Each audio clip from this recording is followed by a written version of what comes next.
আপনারা স্ক্রিনে দেখতে পারছেন সাকিব আল হাসানের অসাধারণ একটি বোলিং এবং বিরাট কোহলি আউট। বাংলাদেশের শ্রেষ্ঠ বোলার এবং বিশ্বসেরা অলরাউন্ডার সাকিব আল হাসান ভারতের বিপক্ষে দ্বিতীয় টেস্ট ম্যাচে কিন্তু অসাধারণ পারফরমেন্স করেছে, যেখানে সাকিব আল হাসান যদি দেশে গিয়ে না খেলতে পারে এটি হবে সাকিব আল হাসানের শেষ টেস্ট ম্যাচ, যেখানে সাকিব আল হাসান তার শেষ টেস্ট ম্যাচটি রঙিন করার লক্ষ্যে অসাধারণ বোলিং পারফরমেন্স করেছে। একটুর জন্য ফাইপারের দেখা পায়নি সাকিব আল হাসান। দ্বিতীয় টেস্ট ম্যাচের প্রথম ইনিংসে সাকিব আল হাসান 11 ওভার বল করে 78 রান খরচ করে এবং চারটি ইম্পর্টেন্ট উইকেট তুলে নেয়। বিশেষ করে বিরাট কোহলির উইকেটটি তুলে নেয়।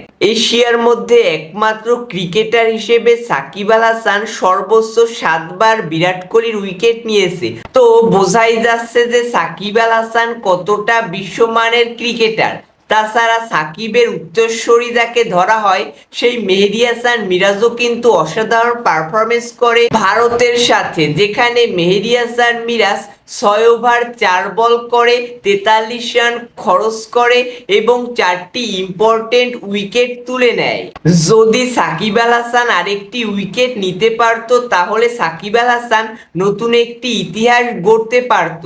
কারণ সাকিব আল হাসান যদি আরেকটি ফাইপার নিতে পারত তাহলে সে ক্যারিয়ারের সর্বোচ্চ 20 বার ফাইপার পেত।